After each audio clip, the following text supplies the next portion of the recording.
What it do, folks? What it do? You're listening to the All Burgundy and Go Everything podcast, powered by the Urban Sports Scene at Fox Sports Radio 96.9 FM and 1340 AM, Hopewell, Virginia. I'm Wole here with my guys, George and Glenn. We also have Bowie TV's Commanders reporter, Candi with us. What's going on, folks? Nothing much, man. Hey, it's another day. Commanders talk. We got a lot to get into. We got minicamp. We got schedules. It's a lot, and the chat's already jumping. So what's up, fellas? What's going on? Hey, Candi, how are you? Thank you for joining us. Of course. Thank you for always having me, you all. It's always a blast. I always look forward to it. George, what's good, my guy? Doing all right. Looking forward to what Candy's going to tell us about rookie minicamp and talking this schedule. Because boy, this schedule, I don't know about it. You guys are no. You sound. Oh no, I'm gonna save that. I'm going to save that. I'm going to save my thoughts on schedules. Before we dive into the topics at hand, we gotta knock off some logistics. Subscribe to our podcast on Spotify, Apple Podcasts, iHeartRadio, and other podcast platforms. Just search All Burgundy and Go Errrything. Hit us up on X, IG, and TikTok at ABGE_Errrything. Also, like our All Burgundy and Go Errrything Facebook page. Don't forget to subscribe to the All Burgundy and Go Errrything YouTube channel. If you're in the YouTube chat right now or watching us on YouTube, please hit that like button. I know you automatically already subscribed, but just hit the like button for the video for this episode. You know, it helps us out. And this is also being streamed on the Bowie TV YouTube channel as well. So hit that like button. Also subscribe to the channel as well.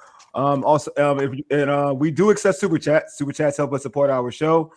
Each super chat will be prioritized over all comments in the chat. All right, here's the rundown. Like Glenn mentioned, we're going to be talking about the newly released Commander schedule, and we're going to have Candi here to help us talk about rookie minicamp. What's the word on these streets?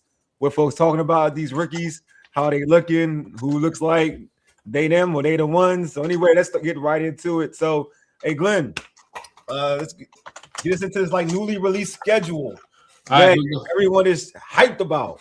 Definitely. Here it is, ladies and gentlemen. A newly released schedule for the Washington Commanders. It is Washington Commanders top with the Philadelphia Eagles on September the 13th.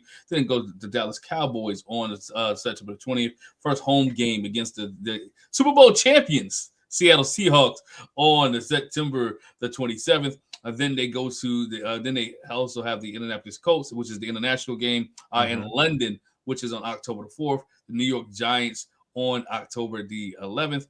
The San Francisco 49ers on October the 19th. They didn't have a bye week, which I'm happy about. No longer week 14 bye week or week 16 a bye week. Then they play the Philadelphia Eagles on November the 11th. Which is a Sunday night football game, then the Los Angeles Rams, then the New York Football Giants on November the 12th, the Cincinnati Bengals, which is the Monday night game, on November the 23rd, the Cardinals on November the 29th, the Tennessee Titans on December the 6th, the Houston Texans on December the 13th, the Atlanta Falcons, which is the home game, on December the 20th, the day after Christmas, the Minnesota Vikings on the 26th of December, the Jacksonville Jaguars on the 2nd of January, and the Dallas Cowboys either on January 9th or January 10th, depends on scheduling and how the NFL wants to flex that game. As we mentioned, this team is built different, and this team is built to win. Raise hell, all hail the Washington Commanders. Oh, yeah. So, yeah, a lot to dive in with the schedule. It's a lot, man. It's a lot to dive into the schedule. So, first off, Candi, I want to get your thoughts on the schedule release, and what stood out to you. I mean, I guess within the first 2 weeks, you're gonna find out what the division look like. Exactly. You're gonna know exactly what the division looks like, and then you don't, as per usual, you don't see, everybody doesn't see each other again until a little bit, sprinkled out here and there, and at the end. But 2 division games off the rip, and then the Super Bowl champs. That's rough. That's rough. I was surprised to see that. Okay. Once I was aware, I was kind of like, and they gonna put the Seahawks. after 2 division games with the Commanders? Why? Like, is it like that? Okay. Who's that for? Maybe, is it, for an easy win for Seattle based on what happened last year, or like what that it was interesting. And then of course going across the pond week 4, and then it's right back into the division again. Yeah. Right. And so it's like, this is a little tight. This is it. This is hard. Yeah. This is going to be difficult, to say the least. This is tough. 2 division games, the Super Bowl champions, international game, then the Giants. So you will literally know within the first 5 weeks of the season where you stand in the division. Yeah. You'll know. Yeah. Right? And so those 5 weeks are critical. 3 of those 5 are for sure critical. Maybe, who wants to go across the pond and host the international game and then lose? Nobody wants to do that. But those division games, those 3 out of 5, that's tough. And then after that, what is it? Week 6 is San Francisco conference game, and then it's a bye. They're gonna need a bye. In week 7. Now I made a joke. Some people probably have seen it by now. Like, oh, this is how I know the Lord loves me, because their bye is the same week as Hampton's homecoming, and that like never happens to me. That's hilarious. I be dying in the press box. It is not good for me. Those games. So I think everybody, you said I be like on my bed. I be like on my Whitney Hutton. It's sad. I be thinking I look good and I don't. I look bad. So I look like what I've been through. And so, hey, Miss Wole. Oh, hey, Miss Waller. Hey, hi, Mama Waller. Let me clean up the conversation about how I am on homecoming. Let me clean that. Yeah, clean it up. Mama Waller in the building. Mama knows. Yeah, she probably like, my child. But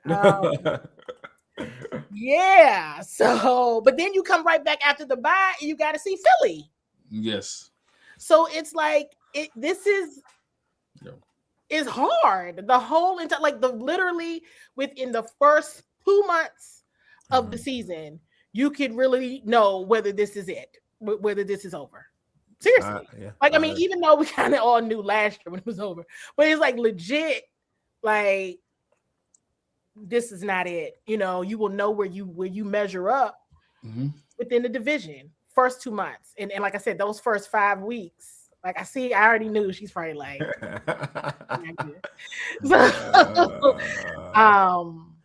it was that is woo. So I stopped after that, other than the Minnesota game. If everybody must know why I melted down, it's because the only thing I've been saying, okay, I got my wish in Arizona, thanks. But I knew it had to be something because nobody responded when I would be like, well, as long as Minnesota isn't in December, and it would be like then I would be like, well, I don't want to go to Dallas. And they'd be like, well, you probably go there. It was always a response, but it was never a response. And I was like, there's no way they put Minnesota in December. And you put it after Christmas? Oh, dear God. Yeah. It's crazy. The weather. It's a beautiful establishment. It really is. But you can get around that city without having to go outside, right? Well, this is what we learned when we were there last time.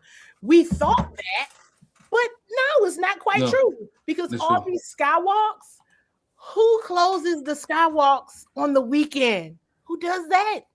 Yeah, the best city for that, the best city to do that in without going outside is really Indianapolis.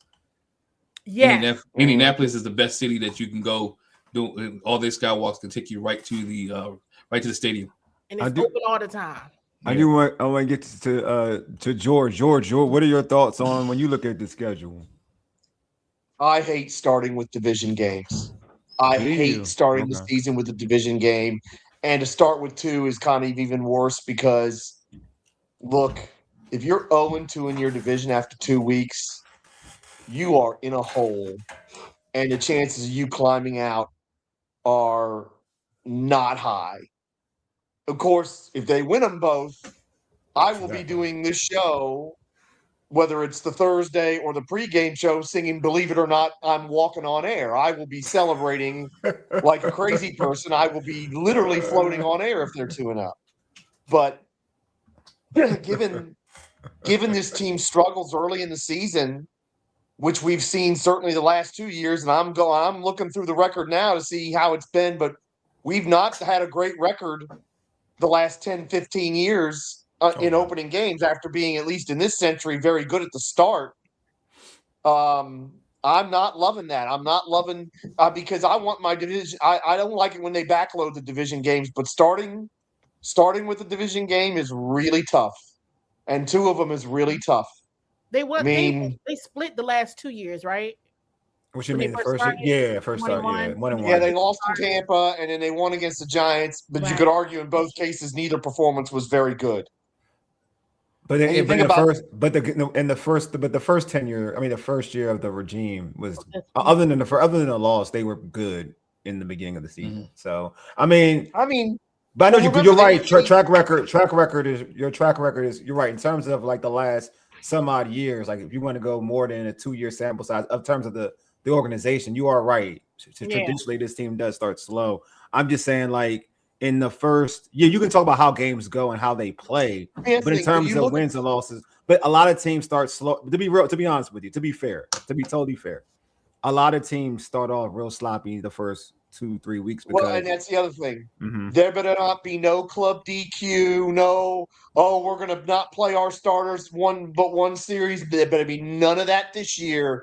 You better be ready up in Philadelphia because you know what they're going to be hearing for the next several months is what's going on with Jalen Hurts. Don't you believe in Jalen Hurts? Oh, you got rid of A.J. Brown. Oh, is the championship window closing? They're gonna have something to prove, and they're gonna have a little bit of definitely. They're gonna be their teeth are gonna be grinding a little bit going to that first game against Washington. They're gonna want to show something. I agree. So I'm gonna go to you, Glenn. Your thoughts on the schedule as well, man. When I first saw the schedule, the first thing that came to my mind was how many of these teams made the playoffs last year?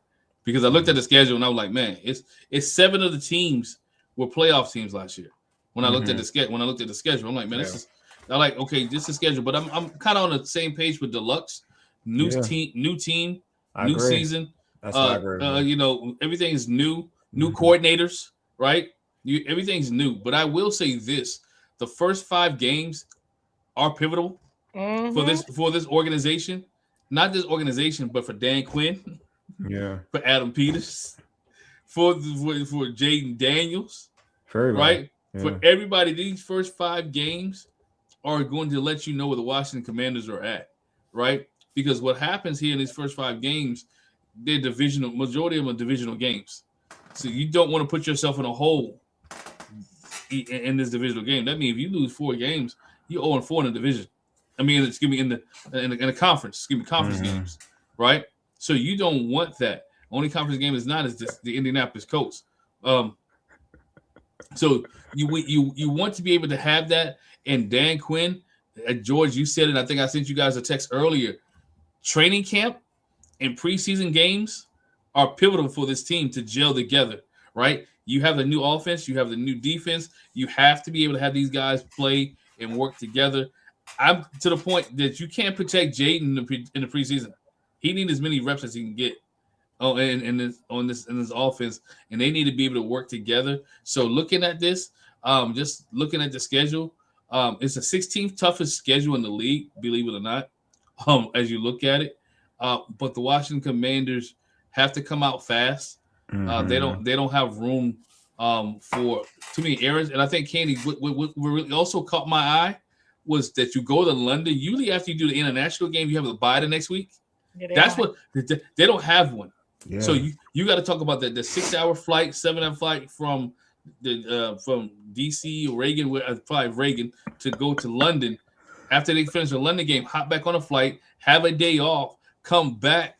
That week is going to be grueling because they don't have that bye week the way that normally the international team does. So it's going to be difficult. Yeah, So it's weird how they doing the international games because even like the Rams and they going to Australia, they don't have a bye, because they don't start the buys until like week 5. Money. Yeah. And the Cowboys don't have an early bye either. Yeah. Well, after they go to Brazil, but like that Australia flight is grueling, man. If they go 0-2, the fan base is going to lose it. If they go 0-2, the fan base is not. Everybody just go ahead and admit it. It's not going to go over well. I already know this. We already know this. They go 0-2. They're going into the game against Seattle because that's the first thing I thought about. I was like, "Oh dear God, you what? Do you remember? Does everybody remember what happened last year when they played?" I do. So, I don't even want to see Seattle that early. 0-3 going to London.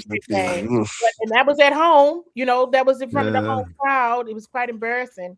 And so then you go to London to play Indianapolis, and if God forbid it's 0-3, then it would be crazy. You know what I mean? That home energy internationally is not where it's at, And so your best case scenario is that they go into that 2-1, right? But like 0-2, it's just not. It's just, and I'm sure each team is saying that. So even going into the whole, everybody has something to prove. Here's some in all of those things. Here's something that I'm going to be looking for, right? It's, with this regime, 2024 success, I will always say it's much like other teams that we saw last year. Whenever you have a new head coach, new coordinators, nobody knows what you're doing. So everything is new, right? And even to a degree, Jaden may even be a little new to people because he had an incomplete season last year, right? That's how we're all permanent now. They're incomplete. So you might have the luxury of that again, where the newness is surprising to folks. And so it's like looking at their opponent, okay, who has new coordinators? But when you go back to the storyline of the Jalen Hurts, the storyline of a Dak Prescott, here's the reality. Some of these quarterbacks who have been in the league, historically been in the league, won or not, they have a lot to prove with their respective teams this season. Yeah, I agree. So I do want to add, I do want to say this, what I like about, so we'll give you my 2 cents on the schedule. I actually kind of like the schedule. And I'm going to tell you why I like the schedule, because it lets you, I think you all said it, but I'm all about, if you expect this team to be where they need to be at, you ain't ducking nobody. It ain't going, I don't care where it happens, when it happens. You playing them regardless. If you are the team that everybody thinks, what people think they are and hope for them to be, you playing who you got to play. If you want this team to be a Super Bowl contender team, you should play Seattle. You should. Like, you shouldn't duck the smoke. That means if you have a fear that, dang, Seattle's tough and you can't pull it out, then you don't think this team is as good as you think they can be. That's where my thought process is. Like, anytime I line up against anybody, I think personally, I'm telling you I'm glad they're playing the Eagles in week 1. I am ecstatic that they're playing the Eagles in week 1. I'm gonna tell you why. Because that I know the Eagles are going to be a good team, regardless of what the Eagles will probably be a good team. They'll be a playoff contending team. Like, they'll be a team that's fighting for a playoff spot. They make it or whatever. They'll be a team fighting. I know we measure up at. They won the NFC East twice, like 2 times in a row. I know we line up at if we beat the Eagles. I don't go into that thinking we're going to lose to the Eagles. I go in there thinking we're going to beat the Eagles. That lets me know, all right, we here. Like, we here. The Cowboys. All right, we here. Like, I look at this. I don't look at it as, oh, man, like, we're playing these 2 division games now. I look at it as an opportunity to tell the world that we're here. That's how I look at it. So go ahead, Glenn. Now, I'm taking a phrase from my man. We talked wrestling a little bit earlier behind the scenes before we get started. And when you said it, I got to take the phrase from Ric Flair. To be the man, you got to beat the man, right? In order to be the man or to be the team in the NFC East, you have to beat the NFC East division, the NFC East champions, right? Yeah. And so if Washington comes out, and again, Washington really have a kind of a trend of this. Everybody think this is a bounce back year anyway, right? Yeah. Everybody's talked about this is a bounce back year. Dan Quinn, Adam Peters said, look, we can't have the year that we had last year. This is the bounce back year for him. Dan Quinn is a bounce back year for Jaden Daniels. This is a bounce back year for Terry McLaurin, right? To actually start the season off strong.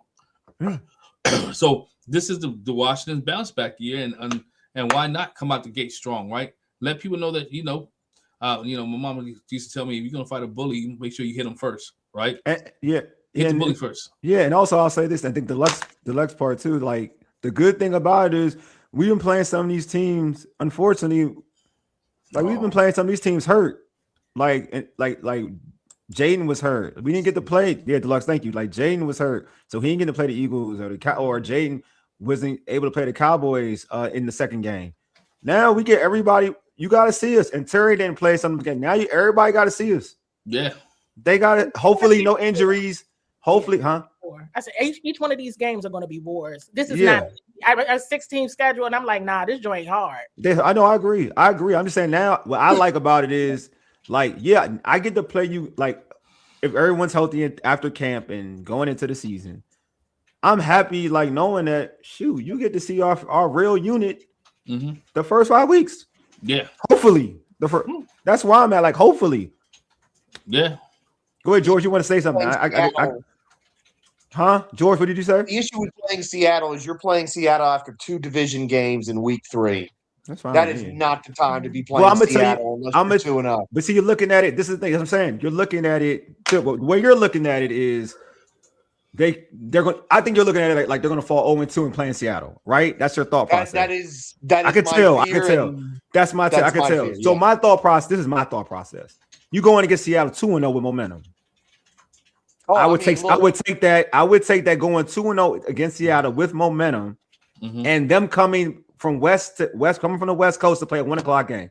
I will take that momentum into that game.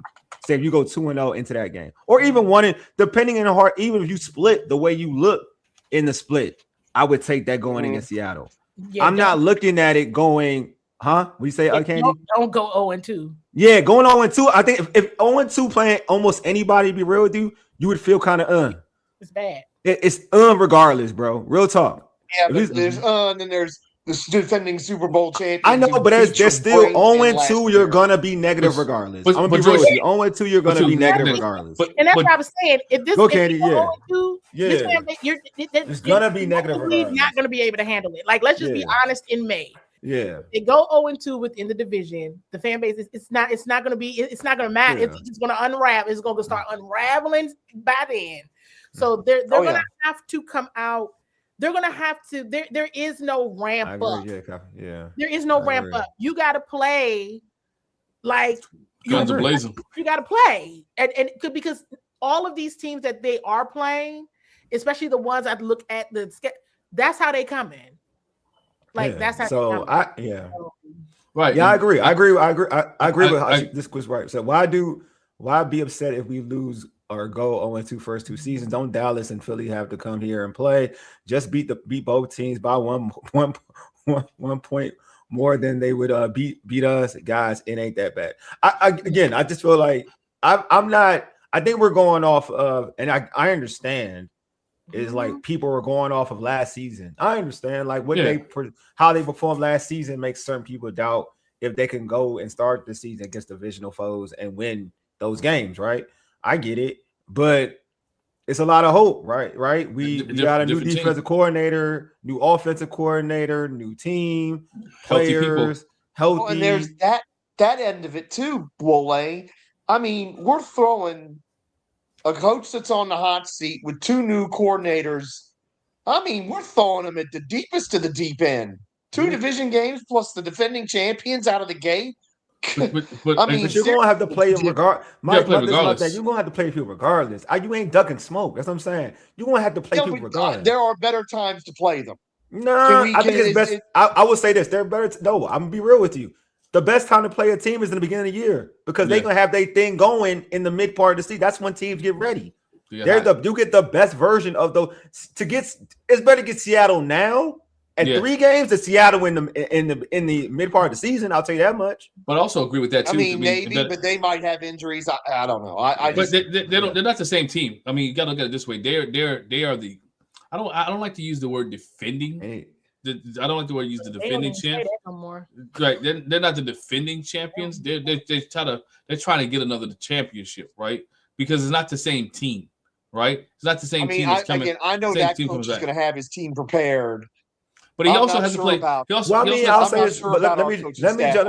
me jump into this real quick about Seattle. Like, if you even go off for last season, they played way better. They got on the roll. Like, you watched the beginning, like their first 5. They weren't that great early in the season. They were better, like I said, they were better when they got rolling. I don't think going. I think Paul said it in the chat too. Like, even in matchups, right? Does any quarterback other than Dak? I'm gonna lie, Dak should concern you. Other than like Dak, is there any real quarterback that's going to concern you of the first 4 to 5 games? Until this secondary shows me more than last year, all of them concern me. I get you that, and that's fair. That's fair. I'm just saying, like, that's fair. But I'm just saying, going into the season where people are like, you go into the season, you don't know. No one knows. Like, you don't know if Seattle's going to be the same team without Walker. You don't know they're the same defense, like the same running game. You don't know if the Cowboys, after like what they have, like after last season, because Cowboys are often hot and cold all the time. They're hot and cold. Yeah. They're good one year and they're bad one year. They're really good one year and they're just okay next year. But you don't know what version. You don't know if what's going on with Jalen Hurts and the Eagles. You don't know if that's going to affect them. You don't know. There's a lot of questions going for these other teams too. That's what AJ Brown won't be there. You don't know if they're going to be the same. True. That's what I'm saying. Like, I just know that until this secondary shows me something different, there ain't no quarterback we can just sleep on. But I'm just saying, like, all these teams, you don't know. There's question marks for a lot of these teams. That's all I'm saying. So going into the first 5 games of the season and say like, oh man, no, because at the end of the day, I'm being real. Just like you're concerned, them teams are concerned. Oh, we got healthy Jaden Daniels. We got to play them in week 1. So just like you're concerned, they're concerned. It is. And then you got to go with Seattle. Seattle has to play the New England Patriots week 1 and has to play the Arizona Cardinals week 2. Again, and then y'all got also, we talked about earlier, keeping in the health factor. Anything can happen in training camp. So you got to look at it this way. Just at the onset, or just to look at the schedule, we know it's tough. But I really do believe that this is a different Washington team. Oh, thank you. Where they have a chip on their shoulder. Let's be honest, right? And they have a chip. This team has a chip on their shoulder. This coaching staff have a chip on their shoulder. They have to. Dan Quinn has to prove that he belongs. Adam Peters has to prove that the choice of the decision he made, his draft picks, can be successful, right? Yeah. Deontay Jones has to prove that I can be a defensive coordinator in this league, right? And David Blough will be like, I may be young, but guess what? I can work as an offensive coordinator. So everybody on this team and this staff has it right now going into the season. Until we see training camp and preseason, have a chip on their shoulder. They have something. They have something to prove in 2026, 26-27 season. I got a question for Candi. So, Candi, if you had to circle one game on the schedule right now as a statement game for the Commanders, which matchup stands out to you the most? We talked about the Eagles, but which matchup stands out to you the most? I'm gonna still say pick one for week 1 or week 2. Week 1, week 2. That's those. Okay. I mean, that's just basic. I totally agree with that. Mm-hmm. Like, here's the thing. Like, I will be very honest and tell you all, I'm going to be very critical of this staff this year. Very critical, right? And here's the thing, because now there are some differences. Do you give David Blough some time, right? Do you give Deontay Jones some time? Because to Glen's point, now that I know these people and really, really look at what happened in 2024, what happened in 2025, now it's in 2026. This is a different group of people. So I saw somebody say anybody, anywhere, anytime. I said, yeah, they don't even say that no more. Right? Like, I'm going to be critical from the perspective of, because I was in 2024. Right? Then you still get critical in 2025 because it's like, okay, you got to replicate and do what you did last year, but at a higher level. And they showed they couldn't do that. They didn't do that. And then the injuries didn't help them. Not at all. And so now you have 2 new coordinators. Do you give them a pass? Right? Do you? Because I don't think you do. You can't. Dan Quinn can't afford, like you said, they don't have time. Dan can't afford it. But do you, right? It's still a question. Well, you got a new coordinator. Well, you got a new offense coordinator. Well, you got a, I don't know. I don't know the new guys. I don't know them. It took some time to get to know them in 2024. Now, last year, there was more returning guys than there were new guys, right? So there's a lot to be seen, like you always said, in training camp and preseason. Because remember, we already knew in preseason game 1 that wasn't going to go well. Okay. Facts. Right? Yeah. So now it's like, and in joint practice. So now we got to really see. Because we don't know what these new guys, we don't know what we don't really need to know what the system looks like, but we don't know what the culture is yet. Because once you start moving the amount of people they moved in and out this past year, I want to see how this goes. Because some of the chips that you're talking about on the shoulder, everybody don't have that chip. That's the challenge, right? And it's like, okay, who really has it in their mind of Super Bowl or bust? We already know everybody's not going to the Super Bowl. But this becomes one of those things where who has more to lose? Right? Do your new coordinators, do your 2 new coordinators have a lot to lose? Maybe not. Just Dan Quinn, maybe so. Adam Peters, maybe so. Where's the balance at? Because you've had one great year, one terrible year. So in year 3, you gotta at least make it look convincing. It's the rubber match. It starts from the beginning. Now we know some people or some teams, like you said, well, like they might start out hot and then they but you're gonna have to make it look convincing the whole entire time. So if I had to circle one right now, because I'm still on, maybe it's not week 1 against Philly, but it's absolutely week 2 in Dallas. You better make Dallas look bad, because here's the reality: Dallas has consistently made the Washington Commanders look bad. True. That's true. And it's one team. Yeah. Consistently throughout the Western. Yeah. 2 years. They got Jaden's number. They got Dan Quinn's That's number. true. That's true. 2 years. Okay. So week 2, if you lose week 1, right? Week 2, you better go in there on that star. Yeah. And make your presence known. So you're saying like week 2. So you like week 2. You feel like, I mean, week 2, you may be right about week 2 may be in it, because you're right. Dallas has the last. Dallas, they don't do well against Dallas now. That's a good point. When they were great in 2024, Dallas they just can't. They won that last game of the regular season, but that was at that last second touchdown. Jaden had to go out of the game. It was like that wasn't even a real game for real. It wasn't. Yeah. It wasn't. Yeah, and so true. And then you think about last year, we know what they happened at home, right? That year, right? And they tried to come back.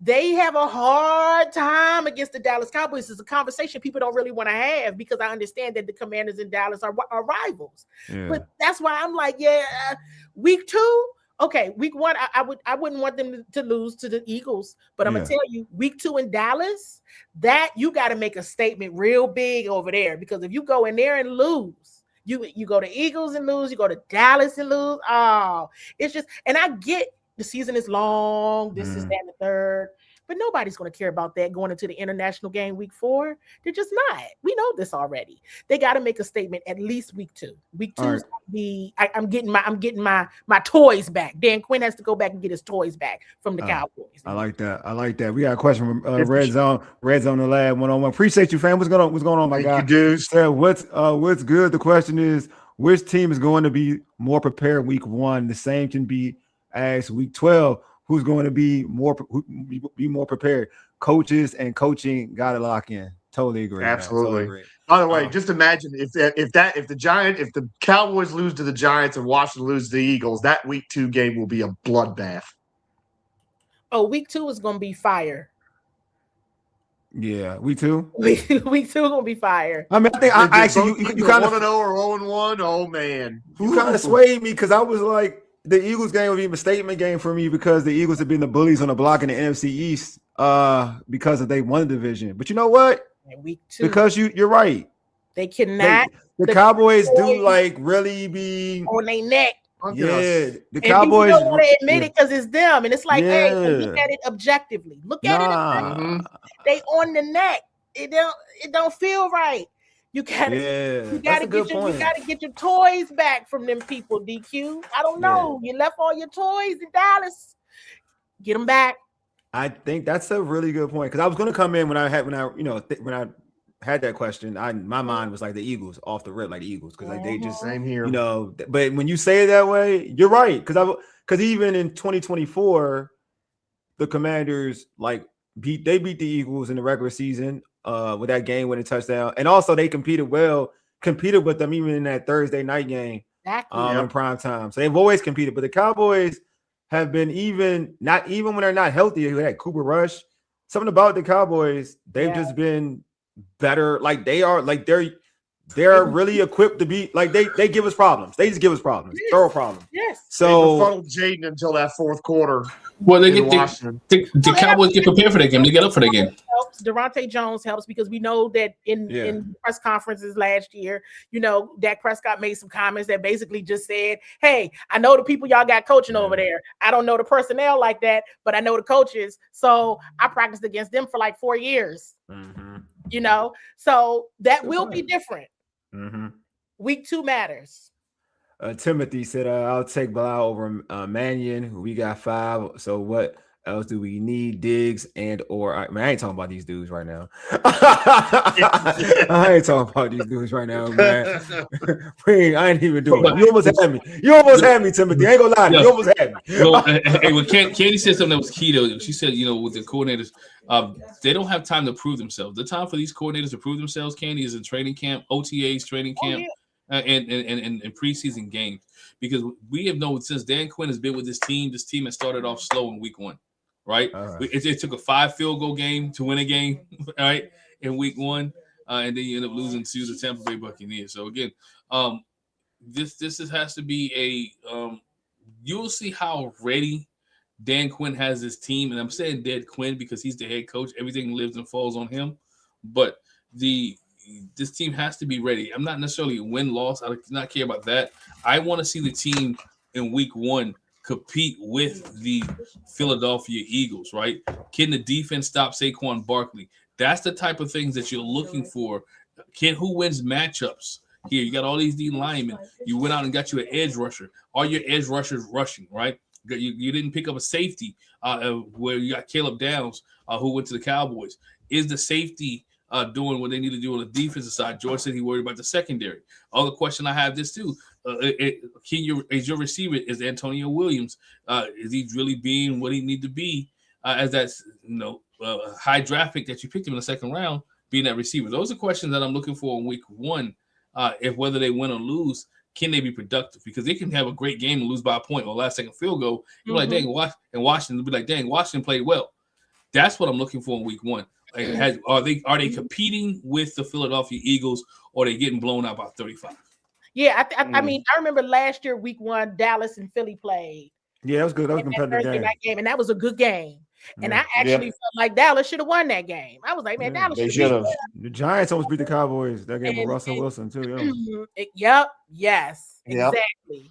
And so it was definitely. I agree. Week 1, it's got to be competitive. Yeah, they can't have your number. If they got your number, I'm gonna be like, okay, come on, y'all. Like, it has to be competitive. You want to see people winning their matchups. You want to see scheme and everything, but I also would like to see people actually winning their matchups. I agree. In the trenches at the line. But I could, like you just said, Glenn, but if they lost week 1, as long as they didn't get blown out, I'd be like, okay, let's see what happens in Dallas next week. See y'all at 425. Okay. And then go from there, because I just, it's a recurring topic in this team's regime that isn't really talked about. And I think it's not talked about because it's the Cowboys. The Cowboys raise hell on the Commanders, and it's not good. Yes. Them in Dallas week 2. I'm gonna stay on that. I'm gonna stay on. We got a question from the chat from my man Paul. Said, question for the panel: which unit will be ahead, offense or defense? Candi, we'll start You with you. know What do you what's think? crazy? I think about last year. I think about after preseason game 1. Remember they had that Burgundy and Gold scrimmage game? Yeah. And the defense was lit. And I was concerned because of that. Yeah, I know, right? I know. I was like, this isn't good. This isn't good. The offense isn't doing something is not right. And I just, it's a lot of different things, right? They know Jaden. He knows them, but they know him a little bit more. In this one, Jaden didn't have all his assets, right? Yep. He didn't have everybody. People started already getting hurt, not there. And I just didn't see the amount of rigor. And I'm going to say that again, if the defense is ahead, I'm going to be concerned. How was it in week? How was it? I'm actually, I'm gonna piggyback on that. How assets are there? I'm gonna piggyback. I'm gonna ask you another question. Piggyback on that. How was it in 2024? Because you were there too. Was the offense ahead of the defense? How was that? 2024? Yeah. Practice would be lit. Like I remember. Okay.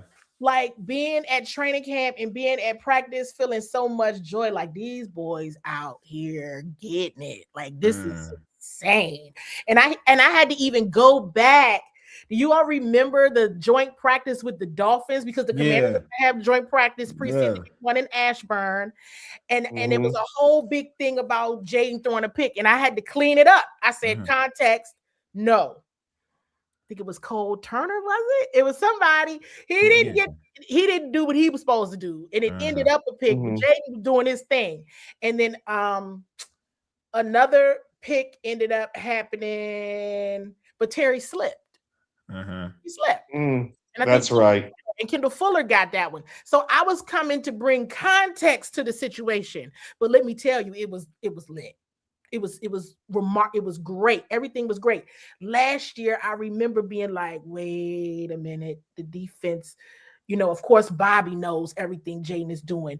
Mikey knows everything Jaden is doing. Like, this is, I don't think this is good. And so that's why I'm going to say, if the defense is that far ahead at a certain point in time this season, I'm going to be concerned. Like, all right, what's going on over here on the offense? It's got to be an equal level of competition. If they have these scrimmages, if they go back to joint practices, you all remember the joint practice with the Patriots was just bad, Yeah, other than like Brian Robinson, and then he got traded like the next week or whatever. So it's you want to see the competition both ways, but the offense is going to have to be, if all the assets are there, I am expecting Jaden to give them very, very hard days. He didn't give them hard days last year. Interesting. It might have been hard moments. It wasn't hard days. I think I remember maybe one hard day, and after that one hard day, it was no more hard days. Hey, Glenn, can you pull up the schedule again? I kind of want to see a couple more. All right, let's see. Colts. All right, Colts. All right, Giants. Yeah, why you doing that? I want to answer that question. I think defense is going to be ahead of the offense. Defense is always ahead because they're basically reacting. When you get to the week one, defense is always going to be ahead of the offense. Now, hopefully, the offense and I'm going back proving off the track record with this football team. This team, the last 2 years under Dan Quinn, I know the new offensive coordinator. This team offensively has struggled the first 2 weeks of the season. And so defense is going to have to win these football games the first 2 weeks. So, you take this off now. I got the gist of it. All right. Yeah, this ain't. My bad. You good, bro? Yeah, if they can get by, shoot, you know what? They can go on a nice like Joe Gibbs run at the end of the season type of thing if they do right. They can have a good little. I think they just got to be consistent, quiet. They got to be quietly consistent. Yeah, all season. They gotta be who they were in 2024 when nobody. I agree. That's what I'm saying. I agree. I mean, you back right off the radar. Nobody's even paying any attention to you. I don't know about 12 and 5. Yeah, because Fall VA. You know, he said it every year. He gets that's like his. He does it every year. That's the mark. 12 and 5. That's his mark every year. Every year is like 12 and 5. That's his every year. Every year. But it's just, you know, the amount of success. You know, that's the other thing, right? Can this team even handle success? You know, it doesn't seem like you can. You know, one of the themes, you haven't been able to show that you can sustain success when you did have it. Let's see what happens with these injuries. Can you get past Dallas convincingly? Like, can you for real get past Dallas? All of you. Jaden, because Jaden hasn't finished a game with that. Has he even played them? No. What you mean? Has he finished a game against Dallas in his career? Yeah. No, he hasn't. In rookie season, no, yes. No, rookie year. That one, the one at home, the home game when they lost. Yeah, I think he didn't play that well. Like that's to your point though. Like until the fourth quarter. Well, that don't even count like as a totality because that fourth quarter was like don't get me started. That like in totality, he hasn't played well against Dallas. Like I'm gonna be real with you. In totality, even the game that he played, because they played him when they played Marcus, they played him just to for the first half. They wanted to play him for the first half. And he didn't play good in that first half. He didn't play well. No, so to Candy's point, and this Michael wasn't even playing that game. To Candy's point, I don't think Michael was playing the last game. I don't think he was. I could be wrong. I don't think he was. No, he wasn't.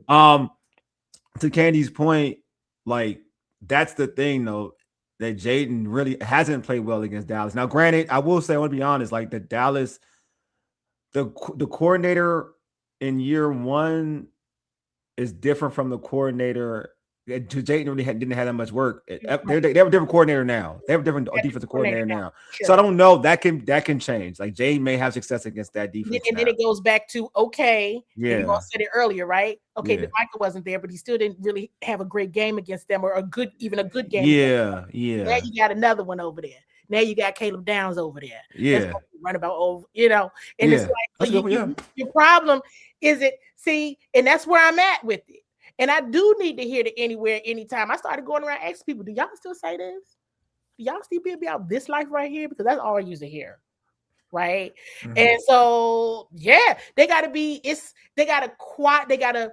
nobody was paying attention to the Commanders until the Hail Mary game. That was week 8. In 2024. It's got to be that kind of vibe. Now, folks paid attention to that week 3 game, to you all's point about how long, you know what I mean? It took them to ramp up. Yeah. But week 3, Monday Night Football against Cincinnati, like I said, in 2025, they never got their week 3. But I always go back to after week 3, the vicious game, like the real game, when I was like, yo, I think this is real, was week 4 in Arizona. I like the Cincinnati game. The Cincinnati game got me. That's why I was hooked. It was lit. It was exciting. That got me hooked. I was hooked. I was already sold. Yeah, it was. I think the Cincinnati game sold a lot of people because that's the game they didn't punt and they scored on every possession. I'm gonna be real with you. It's even worse than that. It's even more than that. I ain't think they had a chance, and you know what, to beat Cincinnati, and to just not to just win, but the way they won, I was like, it was on Monday night. I was like, it gave me semi like not. It gave not to the because who it was, but it gave me like Dallas Cowboys Monday Night Santana Moss going off at the end of the game. That's what gave me those type of. That's a good comparison. I also think that might have been the first time everyone saw Jaden's personality. That too, his superpower. Like superpower for real. I saw it before. Like, who is that? Who's that dude? That is not the young man that just walked down here on this field. This is a different person behind that helmet. Is he okay? All right, because he's somebody else. Everybody saw that for the first time, and it was like that we saw Al Ashburn during the summertime. No, that's a fact. That's a fact. Like that Arizona game, I think they might have won like 40-14 or something like that. It was crazy. They killed that. They smashed Arizona. They smashed it. And then they beat Cleveland the week. And then remember they played the Ravens very well, but nobody was still talking about it. Yeah. It was the Hail Mary game. Nobody was really. I mean, they were talking about Jaden. They were talking about it, but you're right. That it went to another level though. Because Caleb Williams was still Caleb Williams. Remember? Yeah. And then they had the Chicago Bears had their bye. The Hail Mary game happened, and then that was all she wrote for the rest of the road. But that Dallas, I got my eyes on that one because that has bothered me for the last 2 seasons. Why they can't beat back Dallas? What's going on here? But if they do, and I think that is they should playing India. No, who's next? Oh, Seattle. This should be a way different team though, playing Seattle. And you want, and if you do have to play a Seattle, you want to get it over with now. That's what I'm saying. You want to get them early while they don't get them early while they're not in December mode. Because they were in December mode when they got here. When they were here. They were definitely in December mode. They didn't want to lose. They had the Rams clicking right behind them. They did not want to lose that game. And they showed us why they didn't want to lose that game. They were in a whole different mindset. Get them early when they feeling themselves. They got a Super Bowl hangover. They feeling good about themselves. They think they like the best things since sliced bread. Get them here now. Man, give me them in week 3. I'm cool with them in week 3. Get it over with. Because them in week, I'm telling you, them when they desperate, I don't want that. I seen that. Now, if Seattle start the season 0-2 or something like that, then yeah, we're gonna get a different Seattle. To Georgia, they want to but that's I don't think they're starting 0-2, but that's the whole thing. Paul's got a question. Paul said be important. Paul has questions. Are y'all excited to see the new defense we will have? Candi? I gotta be honest with y'all. I'm back to my 2024 energy. Like, I don't know who these people are. I don't know who these people are. Now you got me confused. I don't know who you are. I thought I knew who you were, and then I've learned that I don't. And so now, now it's too many new people. So now I'm like, all right, I gotta get to know this person, get to know that person. Let me see what type of time you're really on. Let's see what's happening here. Yeah. Because this is different. Yeah, you got to see camp. You got to go to camp and see training camp. I got to see it. Yeah, I agree. Feel it. And so, in terms of like excitement to see this new defense, we will have. I mean, you got to see it in person. I got to see it. Yeah. I'm excited to see the guys fly around. Right. Paul. I'm excited to see it. Right. I'm excited to see how all these new fast linebackers we got. Right, and the new the edge rushers, how can they coexist? And the reason I'm saying that is this, because we look at the Minnesota defense where he comes from and how those guys move. If he can get something like that here in Washington, Minnesota can have bad years, but the defense is always good. Let's be honest, right? Under Flores and right. Under Flores, yes. Yes, last year wasn't a great year for Minnesota. I'm not gonna say whose fault it is, but it what it was. It wasn't a great year last year. But again, I'm talking You're about naughty, Glenn, for that. I'm talking about the GM. The GM got fired. I ain't gonna say that. No, go ahead. The GM made some mistakes. The GM made some mistakes. He lost his job because the guy he traded went to another team and won the Super Bowl. My dude was over 500 last year. But go ahead though. With the defense, I'm excited to see Paul. I'm really excited to see how those guys move. If he can make a move, and we talked about it earlier. The theme has been the secondary. This secondary under this regime has not been good, right? They've been bend don't break, but they have not been good. And this secondary this year has opportunity and a possibility to be good this year, along with the front four. So you can have a solid defense, but training camp will tell. But this defense has to be in the top 10 in order for the team to win. I want to answer Paul's question, but also the last one. First and foremost, Paul, if this defense, with everything that's been invested into it, free agency, draft capital is not ahead of this offense, then we got a problem. That's one.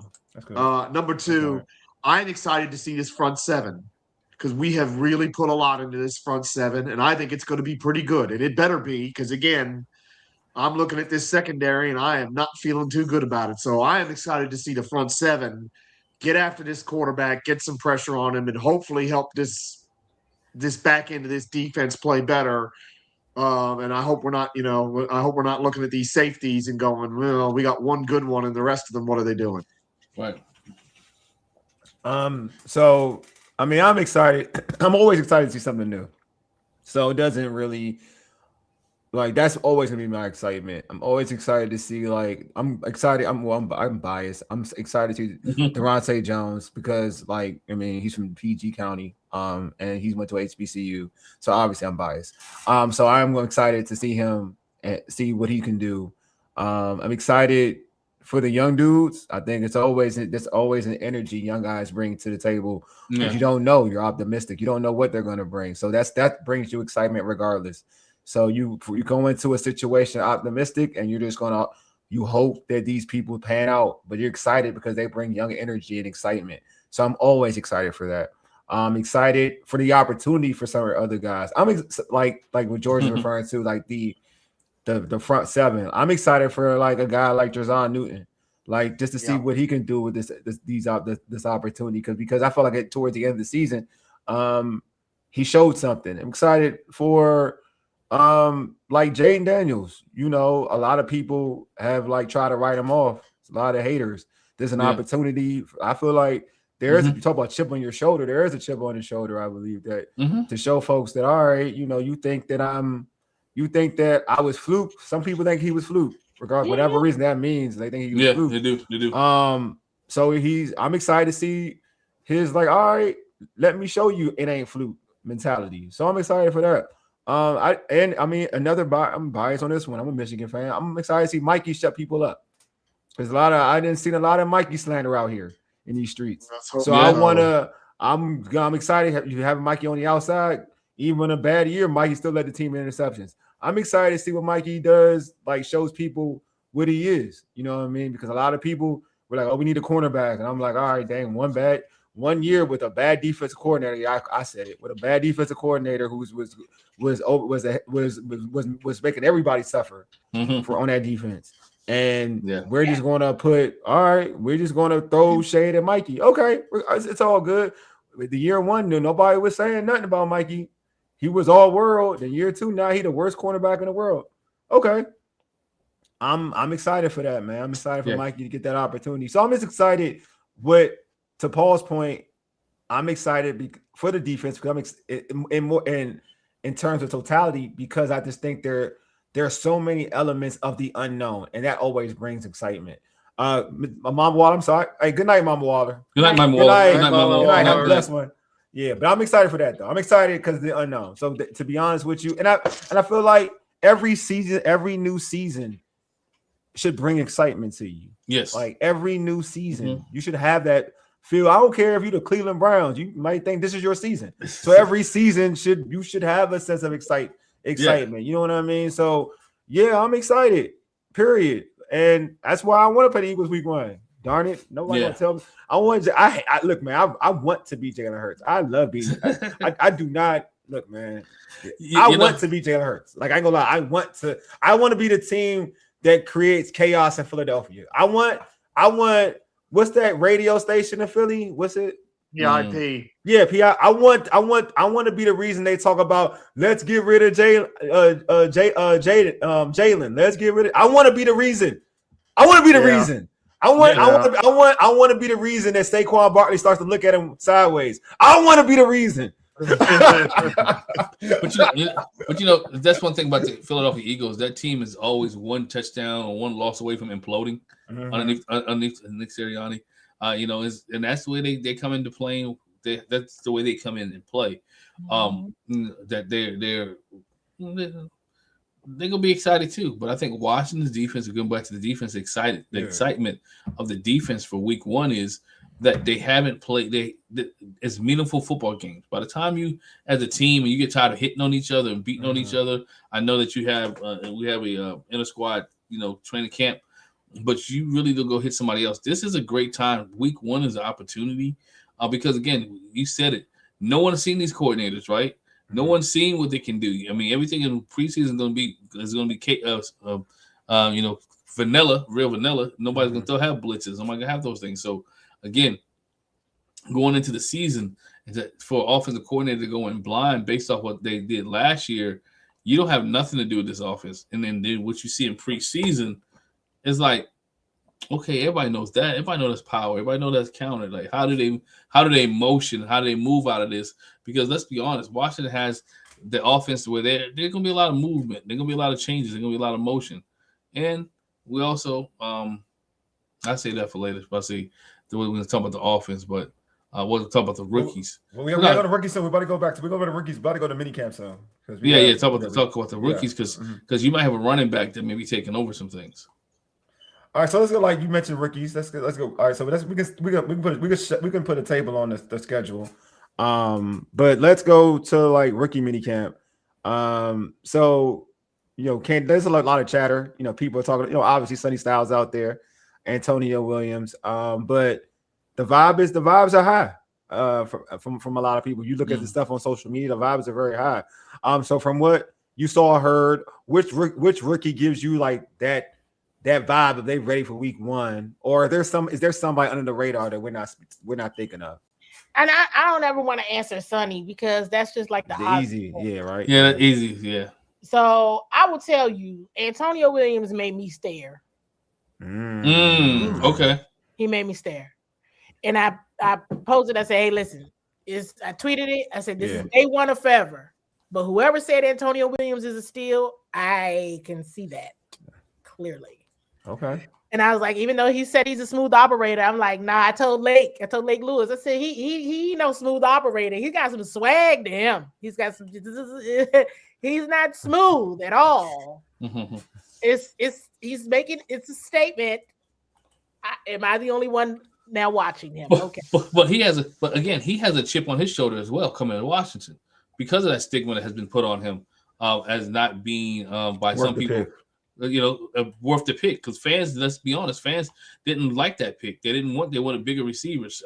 In college, he didn't finish. He was played hurt a little bit, right? So he had to play multiple positions. So he has to prove when he's coming in, proving to himself and proving that he belongs in the organization. And as I think Wole just said, he's worth the pick, right? So again, we're looking to have the best out of him because again, he's sitting in a room with Terry McLaurin and other receivers. Treylon Burke, so that he has to be that guy, or he should be that guy for Washington. Hey, Scotty, who you talking about? Who are you talking about? You talking about? I think maybe talking about a running back. I'm thinking from Penn State. I thought he was talking about Luke. Yeah. I thought he was talking about Luke. Was Luke in the video a lot or something?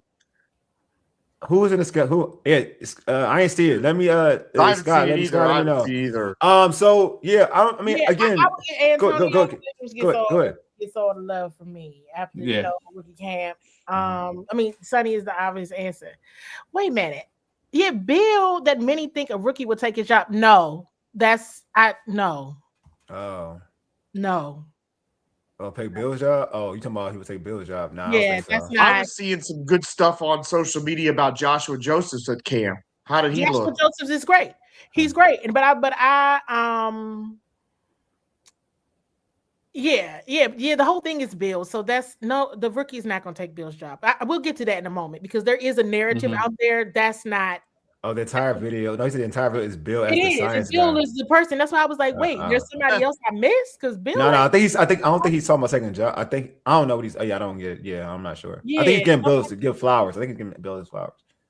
Okay. I think. Go ahead. Go ahead, Candi. Go ahead. Right. So yes, Joshua Josephs got a lot of attention as he should. And so he's a many fans. Hey, listen, Sonny Styles is the obvious answer. Okay. I thought that Antonio. I played the Made You Look game. I'm just watching until somebody catches my eye, and Antonio, I was stuck on him for a while. I was like, I can't now. I can't stop watching him. Here we go. Here I go. Got me one. All right. Let me go and do what I do for the rest of practice because I'm like, this dude is good. And Sonny's going to be Sonny. He's the number 7 pick for a reason. And Joshua Josephs is one that I know I've brought up in terms of because I know folks who covered him at Tennessee. Yeah.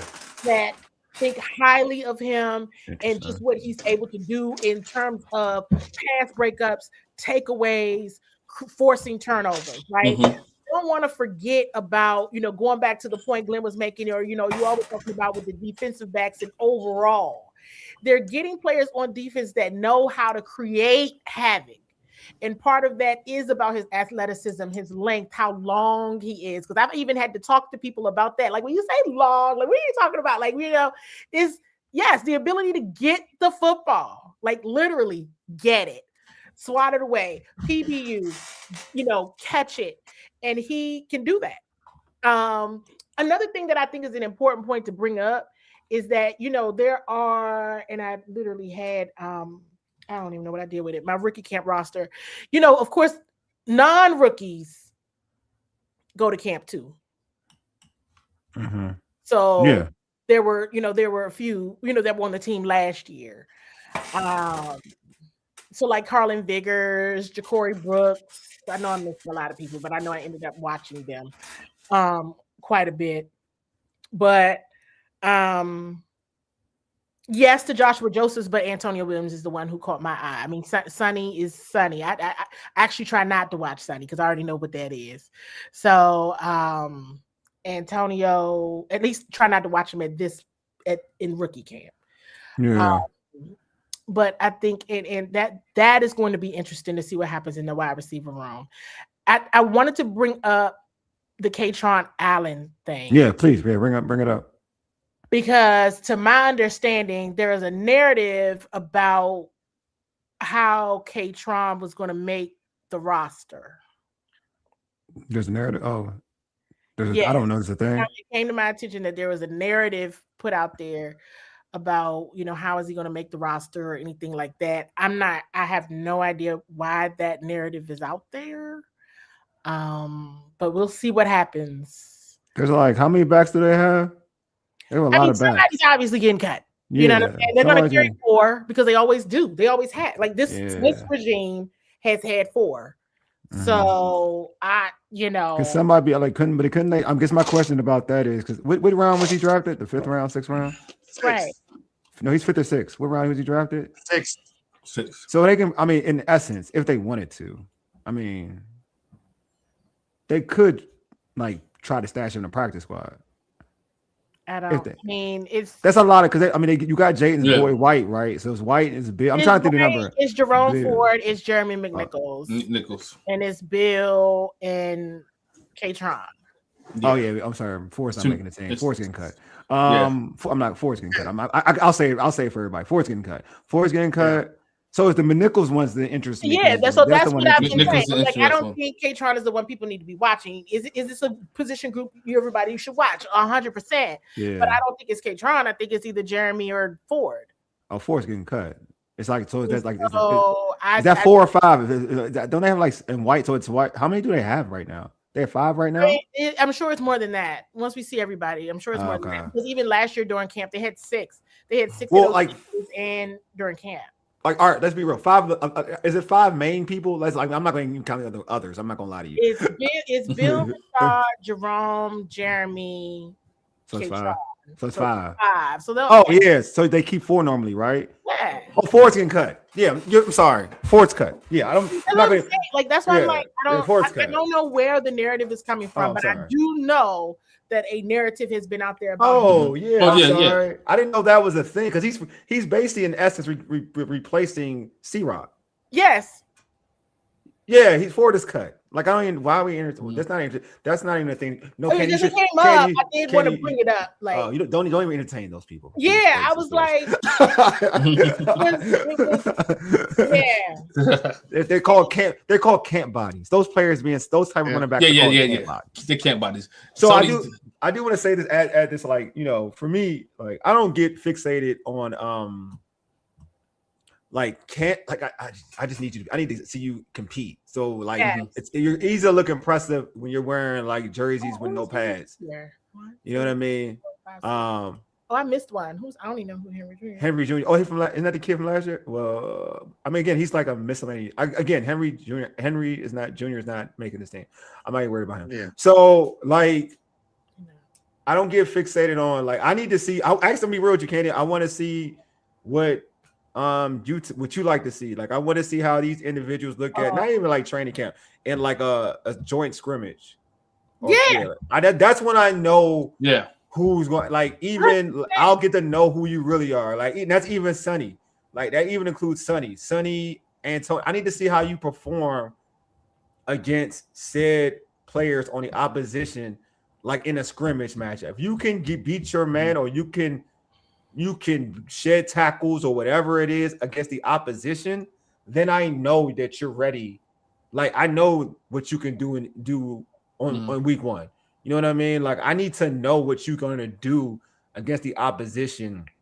Because I'm sick of, like, I ain't gonna lie to you, practicing against somebody for like a week or two, you know their tendencies. That's the thing. Like you're gonna know their tendencies. Yes. So you're not really gonna to understand if that person is really a leader or not. That's why I said, even like with cornerback play, I'm glad that like Trey Amos panned out and played well, but I think he would have been 10 times better of a corner if said like Terry was out there and he can work against Terry consistently in training camp.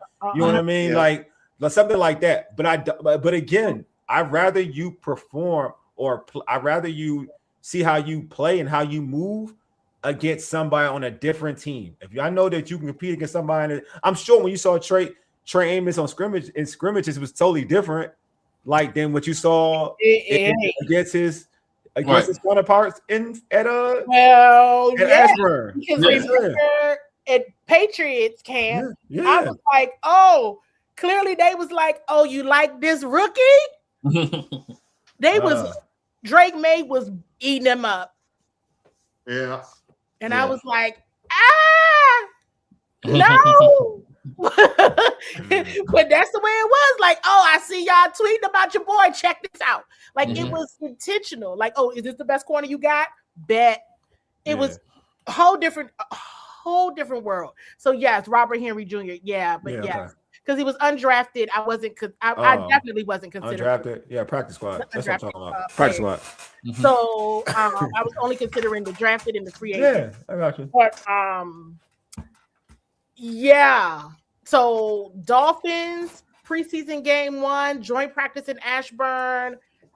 Yes, that is when you will know when they and that's exactly right. They did. Terry wasn't out there.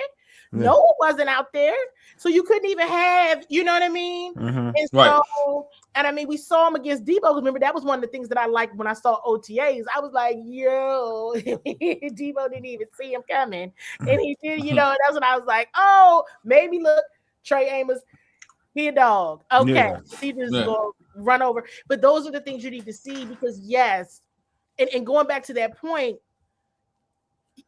Burgundy and Gold scrimmage game. I remember thinking, like, Bobby is tearing Jaden up.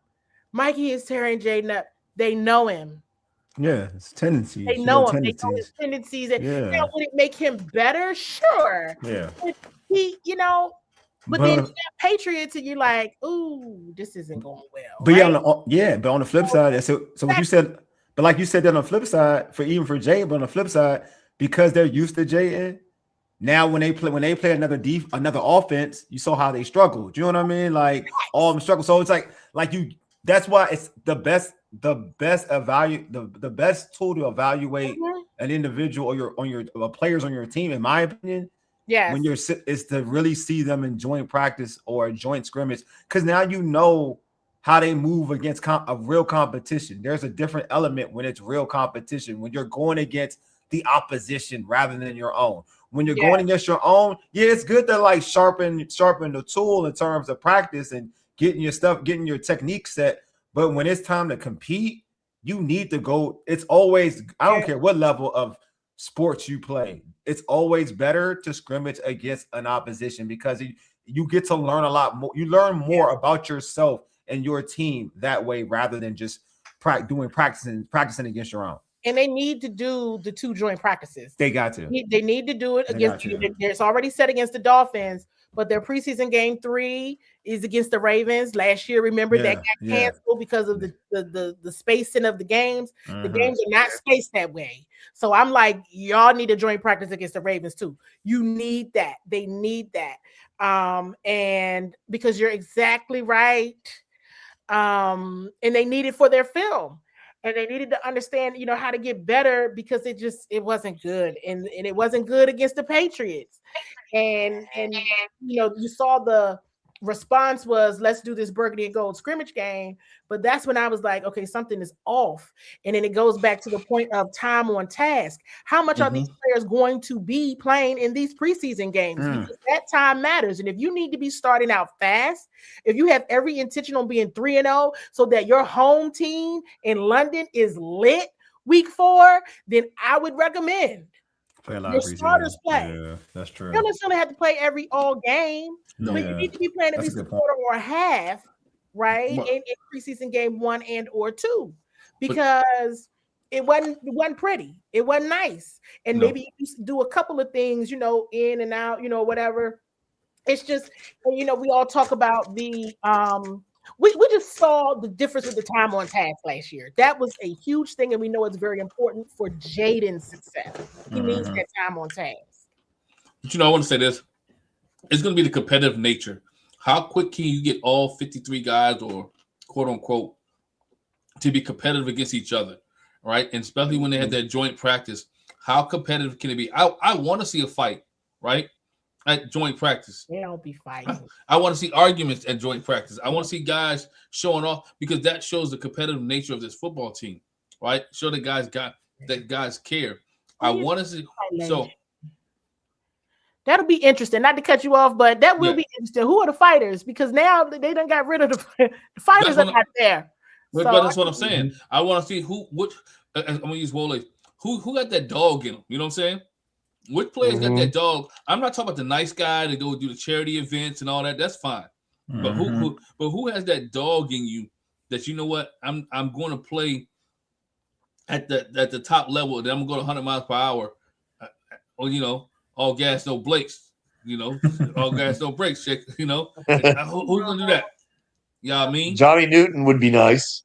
Mikey, we all know Mikey can get real, but you want to know who's a really nice guy, but is a nut out there? Will Harris. Will Harris. Okay. I think I say Frank the I shouldn't laugh like that but he's a different person. He is a different person. Like, Will said that? Where did that come from? Yo, he's nut. That's what's up. Okay. I thought you were gonna say Frankie Louvu. I think you were gonna say Frankie He's Louvu. definitely a nut. I mean, if y'all go back to the fight with the Eagles, you go back to the fight. I mean, I had to rewatch the clip like 5 times to figure out how Frankie got to the bottom of the pile. Where did you even come from? But Frankie definitely is like that. But you got to have some other demons with you. And, Javon don't play that. It's other, but I get what you're saying.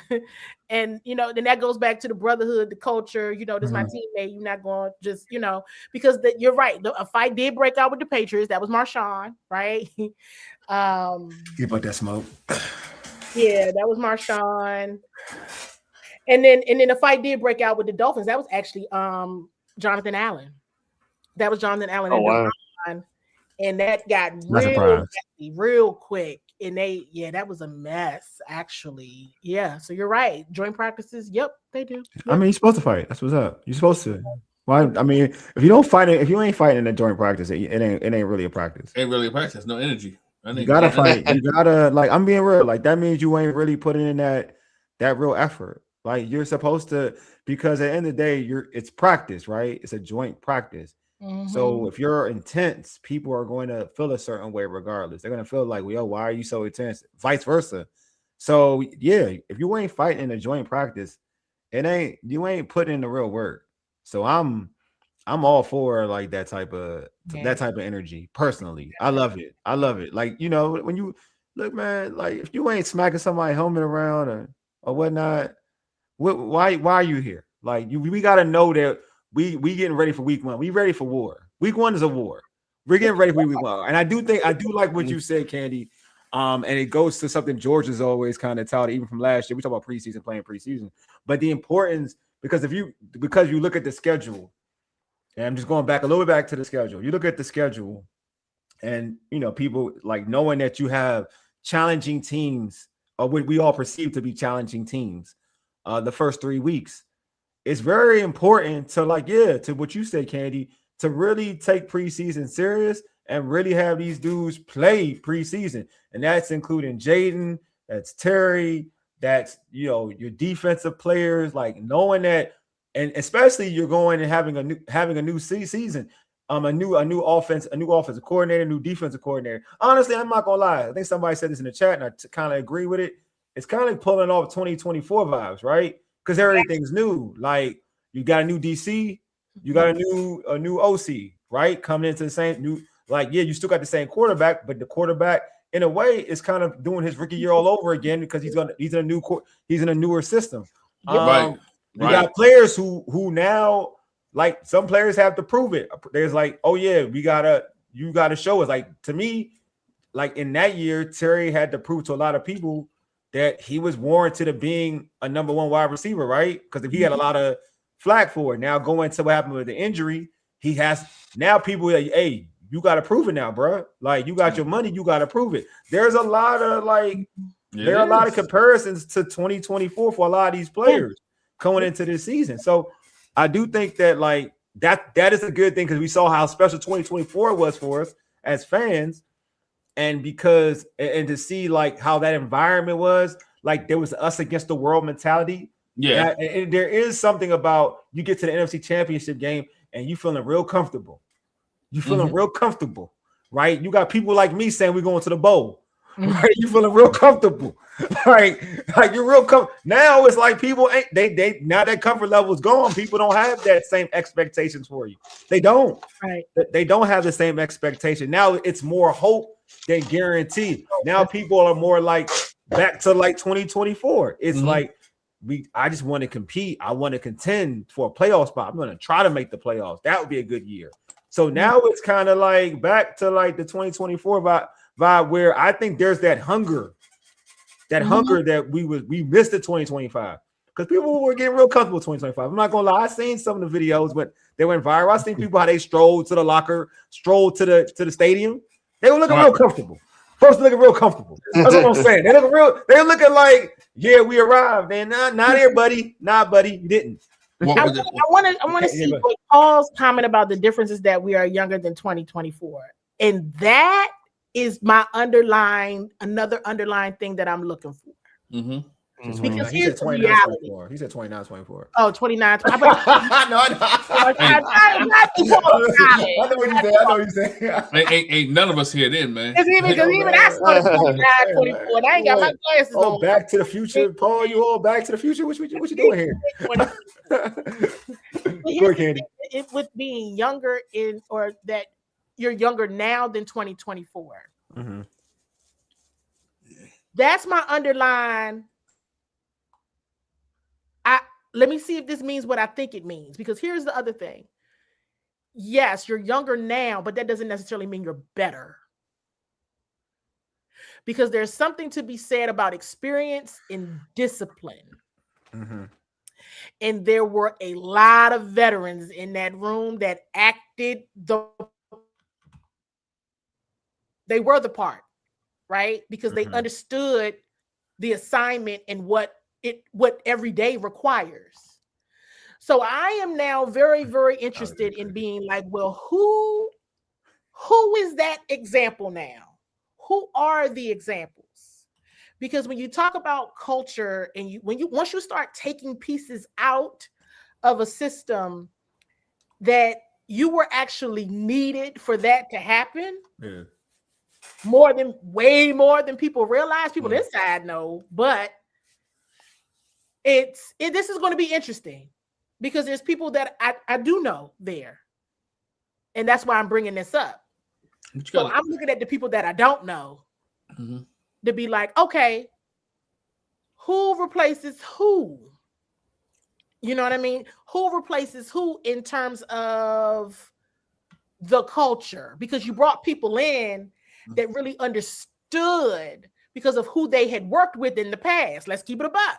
Remember, some of these coaches and coordinators, they got to pick who they wanted based on who they worked with before, based on culture. That is not necessarily the case here.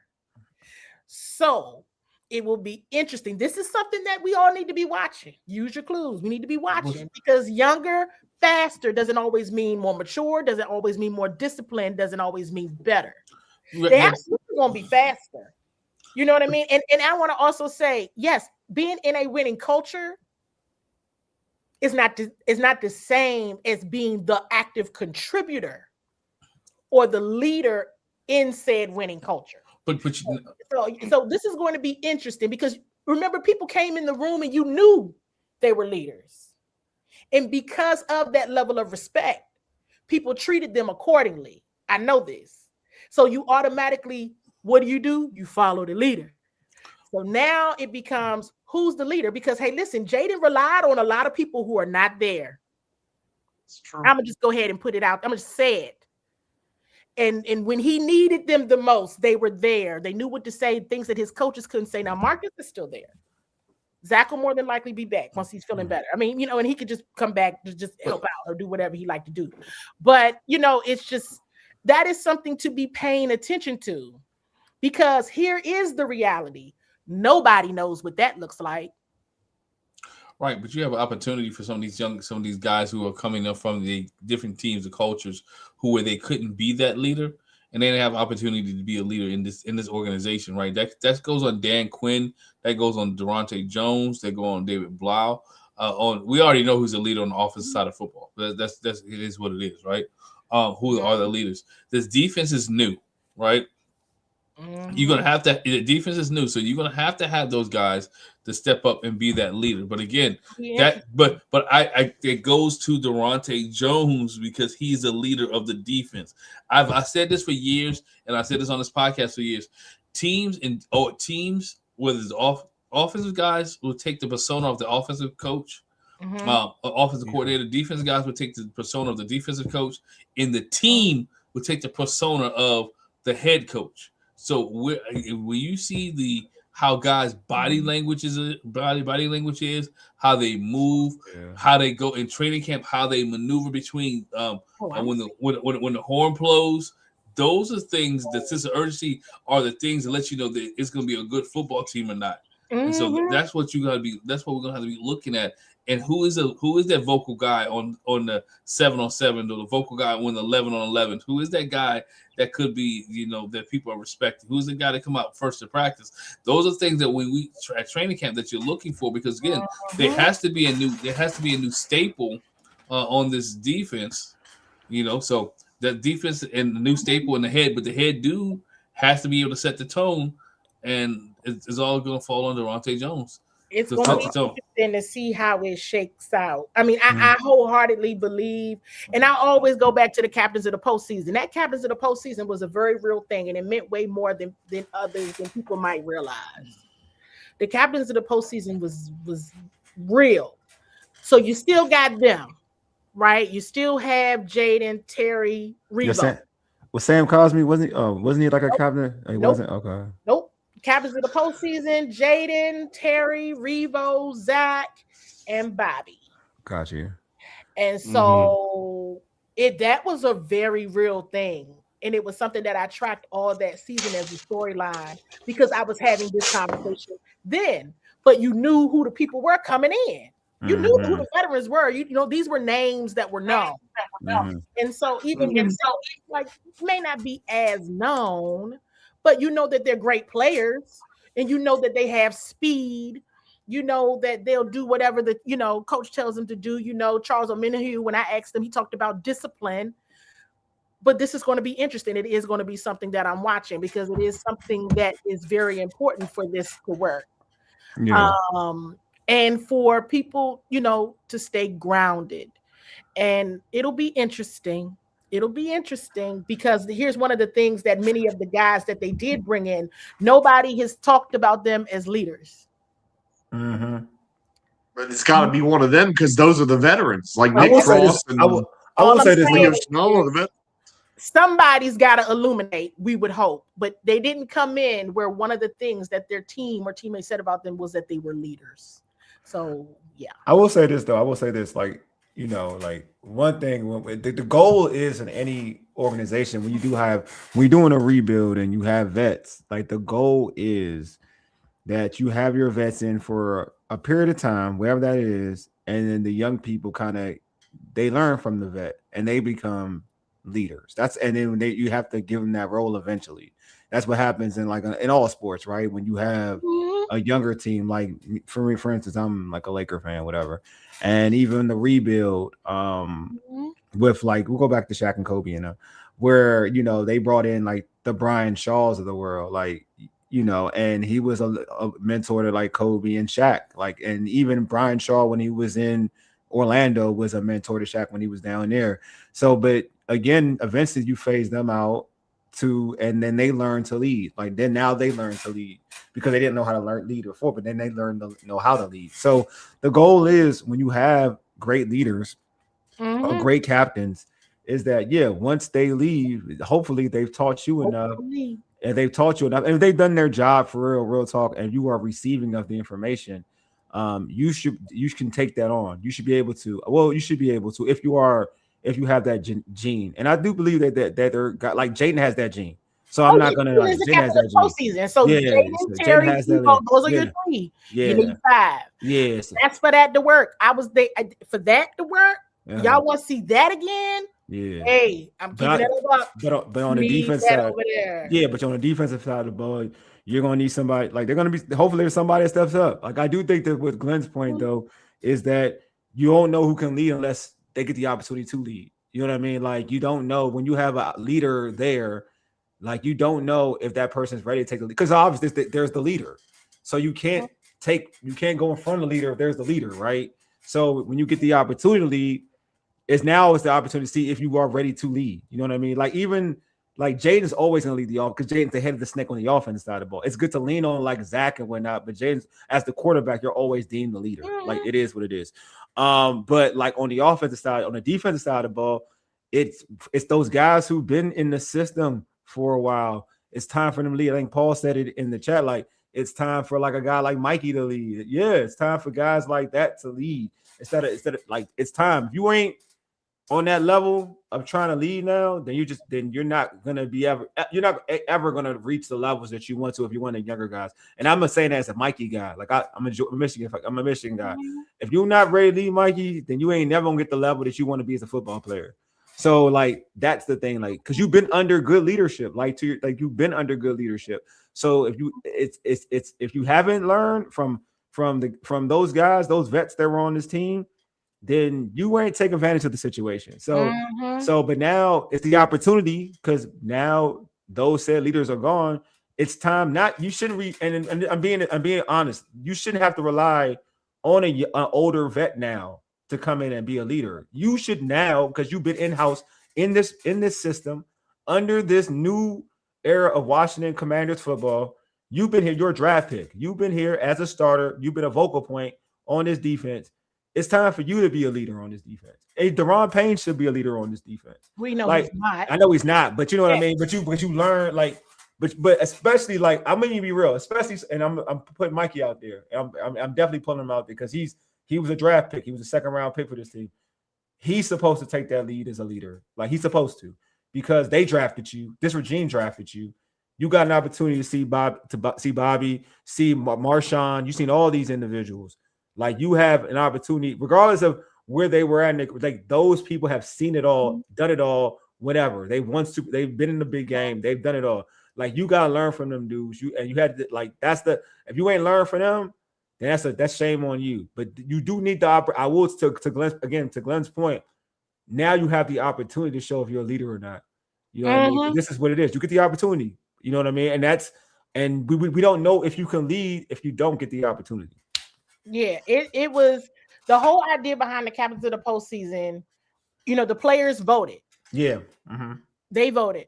They picked it. It didn't matter whether it was offense, defense, special teams. It didn't matter. Okay. And they voted and for who they wanted to be their captains for the postseason. And of course, they had Doug Williams was the honorary captain. Yeah. But that was a very real thing that they took very seriously. And so to you all's point, that is something that I'm going to be watching because it is not determined yet. Okay. So they vote that in. The players vote that in? If they make the postseason, but at the end of the day, if they make the postseason, what that becomes is who is showing those skills, who's showing it? Yeah. Who are the players saying they follow? Because throughout the season, I asked, who you follow? How they do it going into the season? How they do? Like they just is it Dan Quinn just anoints the Each captain? game, it's per game. It's based All on your performance the week prior. Okay. What you've done in practice that week. That he names the game day captain. So even going into game one, is that how they do it? Going into game one? Okay. All right. And you remember last year, week 1, it was Jaden, Bobby, and Revo. Yeah. Okay. All right. Yeah. And it's you start to see the same names come up. If you go back and look, that captain thing is a real thing, and it's something that they're bought into. And once you talk to players, and once you really understand, okay, who really motivates you in here? Who really inspires you? Who are you talking to? Yeah. So that's why I'm like, this is a topic of conversation. It is going to be interesting to see who emerges. That where the leaders can say, here's who inspires me. Got you. Right? What do the Jadens and the Jeremys and the Terrys say? But what do the Durans and the Frankies and the Bills say? I ask everybody. That's why I'm like, oh, okay, I'm about to watch how this works, because I know that there was an element of this that happens inside your locker room. That was critical. And and the reason why I'm also thinking about that too is, what are all the things that I knew that this team had that helped them be successful in 2024? Right? If that's where you want to get back to, even just the swag of it all, and enthusiasm. Yeah, because I remember, I would never forget that Detroit game or any of those games. The underdog was good for them. Sure was. The being the top dog may not be good for this crew. That's the truth, though. That's the truth. For the whole regime, coach, staff, everybody. You may not need to be the top dog. You may need to be the underdog. Just need to be hungry, and that 2024 team was hungry. You look at it; they started. It was hungry. It was hungry, and they also started to believe. Right, everybody drunk. They believed in the magic, and they believed in the person that had the ball in his hand last, right? And that was Jaden Daniels. When you have a healthy Jaden Daniels, we said it last year, he'll win 5 games for this football team, right? Yeah. But even that though, like there's something about, and you know this, Glenn, because you coach. There's something like you hungry, but there's also something to like what makes you hungry is being the underdog. Yeah. Like, you know what I mean? Like when you know that everybody's doubting you, they know you. Everyone's saying you can't win. No way you. And now you were motivated before, but that just puts you on a whole different level. That just takes you to 100. Like that just takes you to a level where you're going to play better than you probably ever played before because you're the underdog. You go like a lot when going against Detroit, everybody had them losing. Everybody, and look how that took them to the next level mentally. You know what I'm saying? Mentally. To be honest with y'all, I was a little petty in Tampa because the staff started talking trash to us. We just going through security. I think I told y'all this story. They were like, where are y'all going when you leave here? And I was just like, oh, back to DC. They were like, oh, you're not going to Cancun? It was a joke. I was like, and then it was like, we went to press, and I probably should be telling this, but I think I told it before. When we went to press box, they were planning for their next playoff game. Yes, I remember this. The energy is different, man. And I went downstairs to go take my spot for arrivals. I saw Brian Mitchell, Santana Moss, and Brian Colbert. Hey, y'all know these people in here talking trash? They're like legit talking trash. They were like, good. That's what we want. I was like, well, should I tell somebody? I feel like I want to tell on them. And they were like, you can tell whoever you like. And I did tell somebody. I told a couple of somebodies when they came in through the arrivals. And all those somebodies, because I'll keep that person, they said, good. And they saw they were calm. They were calm. They just was like, But that Detroit game, that was even worse. And I never saw it again. I never, not. I'm talking about the 2024 playoff. Yeah. I think so. Like in Detroit, they were already talking about the NFC Championship game. Are we going to do this and we're going to do that and all this other stuff? They were supposed to beat them. They were not supposed to beat them. But when you play, you have nothing to lose. When you playing with house money, In 2024, they were playing with house money. And that was That's one of the right. things that they would always be talked about. Like, look at the season you had last year. You're already doing better this year than you were doing last year. So you just keep going because you know you can do this. Yeah, exactly. I've seen people talk guys off the ledge. Okay. So that's why I'm like, yeah, I want to see who emerges. I've seen it. And I will tell y'all, two guys that consistently talk guys off the ledge was Terry McLaurin and Bobby Wagner. Those two. Always. When things was getting crazy, this is that and that. Okay, there go Terry making his rounds. There go Bobby making his rounds. And then, other guys had, everybody knows how close Jaden and Bobby are. And it's just like, it's Zach as well.